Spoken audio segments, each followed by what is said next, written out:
Bismillahirrahmanirrahim. Alhamdulillahi Rabbil Alameen. Wassalatu wassalamu ala ashrafil Anbiya wal Mursaleen Muhammadur Rasulullah sallallahu alayhi wa ala alihi wa sahbihi wasallam. Tasliman kathiran kathira. Amma ba'du, my brothers and sisters, let us spend a little bit of time after we talked about the it is a miracle, but it's not just to be seen as a miracle, but the honor that Rasulullah was granted by Allah subhanahu wa ta'ala, where he invited him to meet him, Jalla Jalalu. Something that all of us will do one day, but only after we die. And our invitation is not necessarily not necessarily an invitation to honor us. First of all, it is part of being human and part of being alive that one day we will die. And secondly, whether that death will be a means of honor or otherwise depends on how we choose to live our lives now, here and now in this world. We ask Allah subhanahu wa ta'ala to enable us to live our lives in a way that is pleasing to Him, Jalla Jalaluhu, and which enables us to leave behind a legacy of honor, Sadaqa Jariyah, which Allah subhanahu wa ta'ala will accept and He will like from us. So let us spend a little bit of time looking at the gift that Allah subhanahu wa ta'ala gave to His beloved, His Khalil, His Habib, Muhammadur Rasulullah sallallahu alayhi wasallam, and through him and by that means to us, the Muslimin. And that is Salah. Salah or Namaz is the only condition, is the only command, the only thing that Allah subhanahu wa ta'ala prescribed for us in the heavens. And it was communicated directly to Rasulullah sallallahu alaihi wasallam by Allah subhanahu wa ta'ala Himself. So first of all, let's spend a couple of seconds on this and try to get our mind around this. That this is not just any command. All commands of Allah subhanahu wa ta'ala are important, irrespective of how they were communicated to us. A command of Allah is a command of Allah. Jalla Jalaluhu, there is no option for us but to obey Him, because we are Muslim and we operate from the position of Sama'na wa Ata'na. We hear and we obey. And so we obey the command of Allah subhanahu wa ta'ala. We obey it not treating it like a burden or an imposition. We obey it joyfully. We obey it very joyously. We obey it with the complete and total certainty of the knowledge that this command is for our benefit. Nothing benefits Allah and nothing harms Allah. So I don't need to say that the command is not for Allah's benefit, na'udhu. The command is for our benefit, and therefore we treat it as such. We treat it as something which is for our benefit. And therefore we obey joyously. Second thing is that it's a command, any command, is a sign that Allah subhanahu wa ta'ala takes notice of us, that Allah subhanahu wa ta'ala, that we have a Rabb who notices us, who is concerned about us, who wants the best for us. And therefore any command of Allah subhanahu wa ta'ala is an honor in itself. It's an honor in that Allah subhanahu wa ta'ala chose to give us that command. Allah subhanahu wa ta'ala could have left us to our own devices, to live and die and do what we want and not want, and to some extent Allah subhanahu wa ta'ala has done that, because that is part of being human, that we have been given ikhtiyar, we have been given limited choice, and that is the reason why we are accountable for the choices that we make. We are free to choose, but the choice is not free. So that is there. But at the same time, Allah subhanahu wa ta'ala did not leave us without guidance. So He left us without interfering, without controlling. Allah subhanahu wa ta'ala does not micromanage. He is not a control freak. He doesn't force us. Sometimes I wish He did, because then we would be forced to live honest and decent lives. But He does not. In His wisdom, He does the other thing, which is that He gives us and shows us the way which will lead to us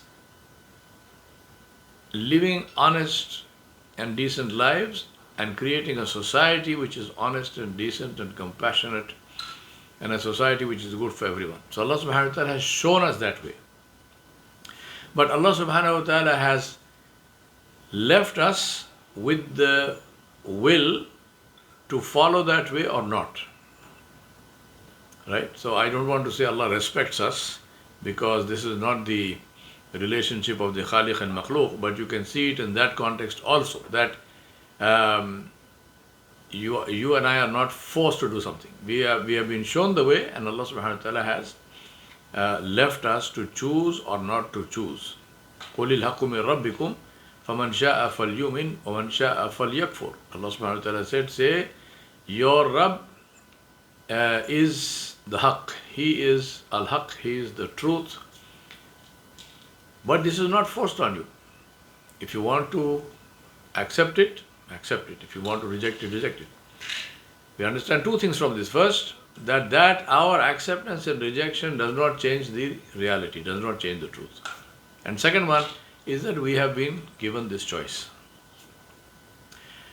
Now, this is a general statement with regard to any command. That the command is a sign that Allah notices us. It's therefore a sign of honor. It's a sign of being given freedom and being significant in the scheme of things as far as Allah subhanahu wa ta'ala is concerned. Out of all these commands, Salah stands out unique because that is the only command that Allah subhanahu wa ta'ala gave directly to our Nabi, to our Rasul Muhammad sallallahu alayhi wasallam, and that also He gave it to him when He met him above the seven heavens. So this raises this command and the value of this command and the significance of this command to a completely different level. So we say, Alhamdulillah, Allah subhanahu wa ta'ala chose to give us this command in this way. Which is why I say that the Salah is not just a command, the Salah is an honor. The Salah is a gift. The Salah is something that Allah subhanahu wa ta'ala gave to Rasulullah ﷺ as a gift, as a takeaway gift, when He called Rasulullah ﷺ to meet Him. And this takeaway gift is so beautiful because when Rasulullah ﷺ went to meet Allah, who is Allah compared in the scheme of things of Nabi ﷺ? Rasulullah ﷺ is the Khalil, is the beloved of Allah, and Allah is His beloved. So now there is a problem with going to meet your beloved. And what is the problem? The problem is that a time will come when you have to depart. So going to meet your beloved is absolutely beautiful, and this is what Allah subhanahu wa ta'ala gave him. And as I mentioned in the last lecture, Allah subhanahu wa ta'ala gave it to him at a time when his heart was very heavy. When those people he loved in this world had departed. Abu Talib and Ummuna Khadijatul Kubra radiyallahu anha had both passed away. And Rasulullah, and within months of each other. So Rasulullah was bereaved, his heart was heavy, he was suffering from grief. And at that time, Allah subhanahu wa ta'ala called him to meet him. So this was a great honor, it was also a great comfort to him, sallallahu alayhi wa sallam. But the downside of it, if I can call it that, which is that Rasulullah sallallahu alayhi wa sallam was not called to be with Allah forever. He was called for a short period of time to meet Allah subhanahu wa ta'ala and then return to the earth to complete his mission. So there is a parting. So now there is the happiness of meeting, but there is also the pain of parting, and these two are proportionate. The more happy you are to meet somebody, the more painful it will be, or it is, to part from that individual, from that person. To alleviate the suffering of that parting, to cushion the effect of that parting, Allah subhanahu wa ta'ala gave Rasulullah sallallahu alaihi wasallam something where there is no parting. He gave him something which ensures that Rasulullah can meet Allah subhanahu wa ta'ala anytime he wanted. And for that he did not need to do that whole journey of Isra wal Mi'raj. He could meet Allah where he was standing. And that is why Rasulullah said, when the believer makes sujood, he is making sajda before the arsh of Allah. Not on the earth, he is making sajda before the arsh of Allah subhanahu wa ta'ala. So Allah subhanahu wa ta'ala gave Rasulullah this beautiful gift by which he could remain connected with Allah subhanahu wa ta'ala throughout the rest of his life on earth, even though he had left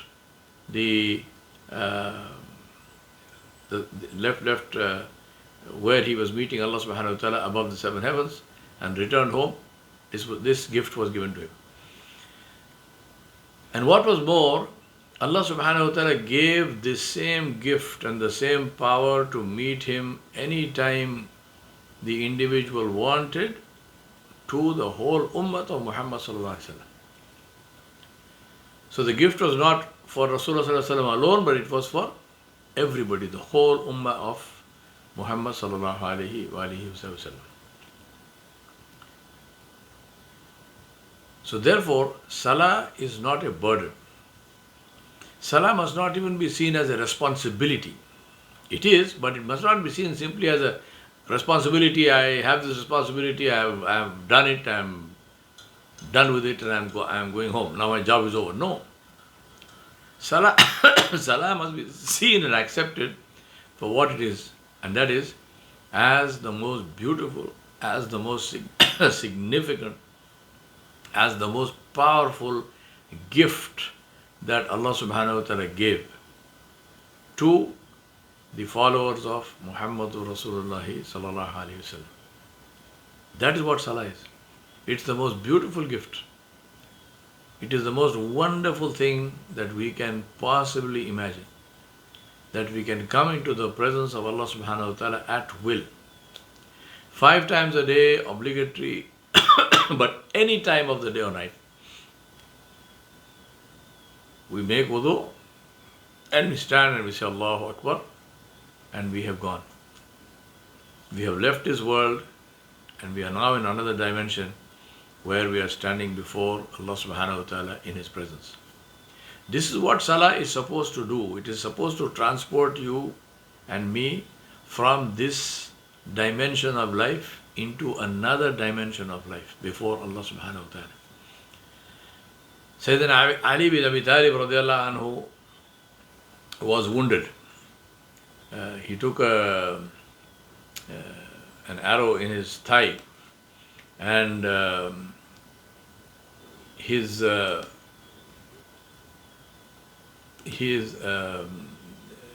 wound got infected and all kinds of things, and he was in severe pain. So they said to him that we have to cut it out. We have to cut out this arrow, otherwise you are going to die with this poisoning, all that. So he said, okay, so cut it out. But if they touched him, it was unbearable agony. So he wouldn't let them touch him. So they said, we have to make you unconscious, right? We have to anesthetize you. Now the anesthesia of the days was what? I mean, you either knock somebody on the head. Obviously you didn't do that because you would probably cause him more injury and kill him in the process. What they would do is to get you drunk, right? So just drink alcohol and knock you out, and then after that they would. But Sayyidina Ali said, no, I will not drink alcohol. He said, Allah made it haram, that khalas. And imagine, these are the people who really understood the deen. They didn't say, well, these circumstances, that circumstances. All of which may be fair, may be correct, but they did not take those rukhsat. They did not take those loopholes. He said, I will not drink. He said, then what to do? How do you become unconscious if you are not going to drink? And then while you are conscious, you won't let us touch it. Sayyidina Ali said, when I am praying, when I am in salah, you come and do it. So he stood in salah, Allahu Akbar. They came, they cut out the thing, they took out the arrow, they dressed the wound, everything else. No reaction from Sayyidina Ali bin Abi Talib. This is the meaning of being in the presence of Allah subhanahu wa ta'ala. That is the reason why in Hadith Jibreel, Rasulullah described al-ihsan. He described the level of ihsan, the level of excellence before Allah subhanahu wa ta'ala as أَن تَعْبُدَ اللَّهَ كَأَنَّكَ تَرَى فَإِن لَمْ تَكُنْ تَرَى فَإِنَّهُ يَرَكَ. He said to worship Allah subhanahu wa ta'ala as if you can see Him, and if you don't see Him, know that He sees you. Right? We don't see Him, but we know that He sees us. This is salah. Imagine being in the presence of Allah subhanahu wa ta'ala, talking to Allah subhanahu wa ta'ala, telling Him your story, asking Him for His protection, asking Him for His help. This is salah. Salah is the physical, in terms of amal, in terms of actions, the physical manifestation of the kalima. When we say, Ashhadu an la ilaha illallah, I bear witness that there is no one worthy of worship except Allah. What do? We worship Allah. There is no concept in Islam of saying, La ilaha illallah, there is no one worthy of worship except Allah, and then not praying. Because if you said, there is no one worthy of worship except Allah, and you did not pray, then you are not a Muslim, because you have denied your statement by your action. If there is no one worthy of worship except Allah, then how come you don't worship Him? If you say that you are a believer. If somebody who does not believe can make that statement. For example, he can say, Muslims believe that there is no one worthy of worship except Allah. So if you ask him, but do you pray? He says, no, I don't pray. Why should I pray? I'm not a Muslim. I'm just telling you what Muslims believe. This is the reason why Allah subhanahu wa ta'ala about Rasulullah about salah, He said, Al-ahadu alladhi baynana wa baynahum as-salah, faman aradaha faqad kafara. He said the ahad, the covenant, the dividing line, the differentiator between us and them, baynana wa baynahum, between us and them is as-salah. Faman aradaha, the one who has left it, has committed kufr, has left Islam. Right?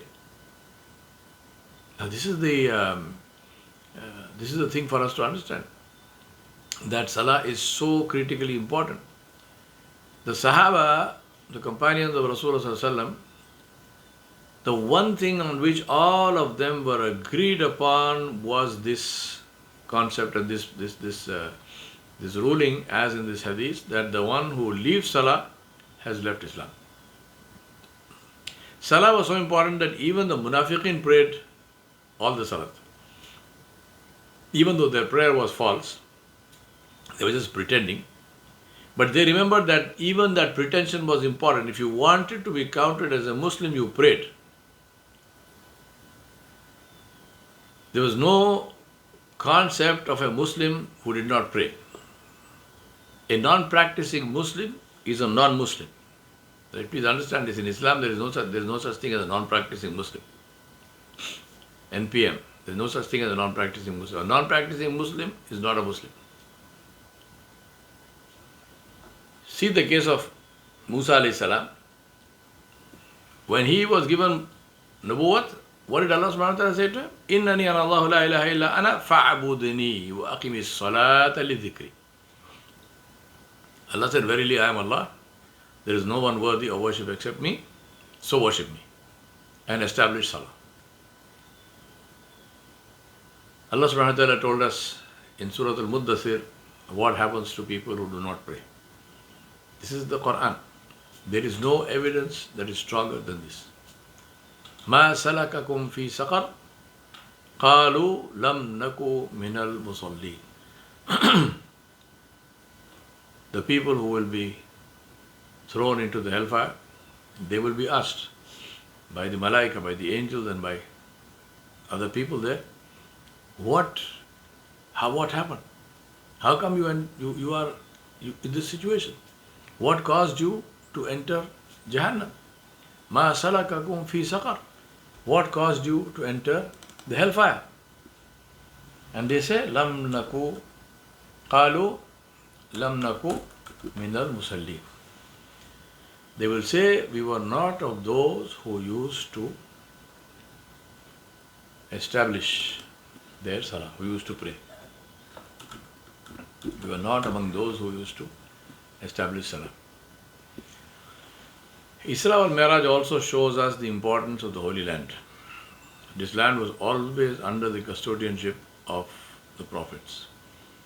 It was originally given to Musa alayhi salam, but he never saw it because the Bani Israel refused to go into Jerusalem. But Yusha bin Nun, who is known as Joshua, he entered it and he ruled there. And after them, the land was given to Rasulullah, who did not see it as a ruler, but Allah subhanahu wa ta'ala showed it to him in the Isra. And he had him make the imamat of all the Anbiya in Baytul Maqdis. And then the land was finally opened by Sayyidina Umar ibn al-Khattab radiallahu anhu, he had to go personally to take the keys of that land from the Patriarch of Jerusalem. As I mentioned, the whole journey of Isra al Miraj was for Rasulullah to give him relief, to give him comfort, and to console him in his difficulties. Then we come to another very important part and story of the Sirah, again a very difficult story, and that is the story of Rasulullah's journey to Taif.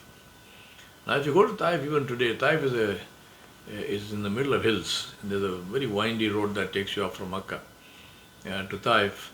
And I went once and I thought to myself as we were driving up the Taif Ghat, if you want to call it that, how it must have been for Rasulullah and Zayd bin Haritha radiallahu anhu to just walk up from Makkah to Taif.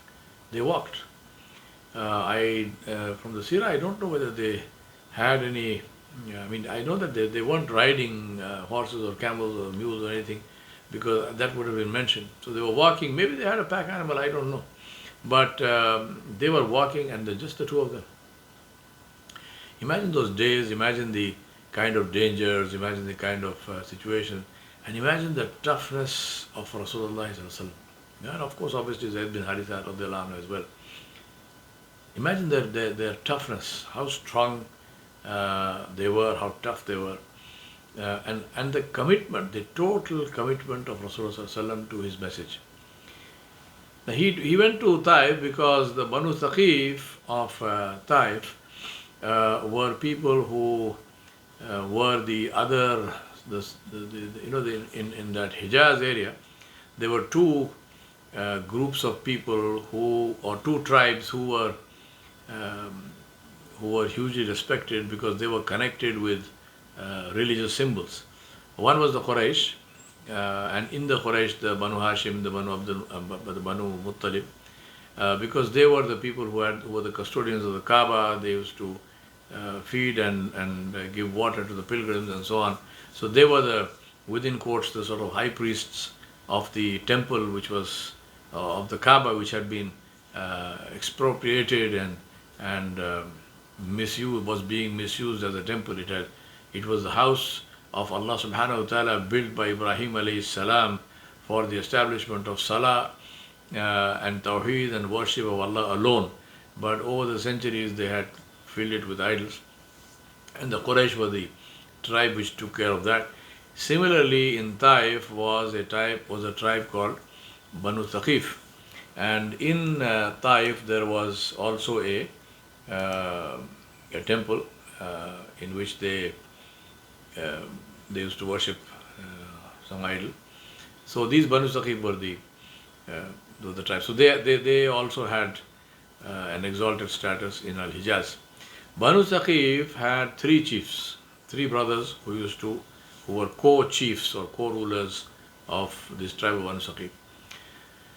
So when Rasulullah, after the boycott of the Banu Hashim in the Shaib Abu Talib, when they were released, Rasulullah decided to seek help from the Banu Thaqif, because he thought it's It's a good idea. If those people, accept Islam, then there would be a refuge for the Muslims away from Makkah, and it would give us some leverage. So he went, and remember at that time, Abu Bakr Siddiq radiallahu anhu was already Muslim, and there were so many other Muslims, Sayyidina Osman and so on, but they had gone to Abyssinia. But there were other people. There were other people who were significant, who were respected, who Rasulullah could have delegated this job to go to Taif and invite the Banu Saqif to Islam. He didn't do that. He did it himself. Like sometimes, I remember one very painful incident where somebody told me, he said, if you want to get something done, do it yourself. And I think that was good advice. So Rasulullah meant himself. Now when they reached Taif, he went to meet these people. But the way he was treated was absolutely unbelievable.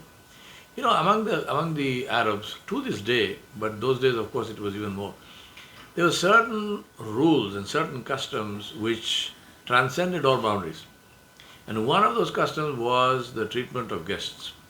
It didn't matter who the guest was. If the guest came to you and the person was the guest in your house, then you respected them, you treated them well, you fed them, you watered them, you treated them with respect, right? You never abused guests. This hospitality and this and this good treatment of guests was a very Arab cultural thing.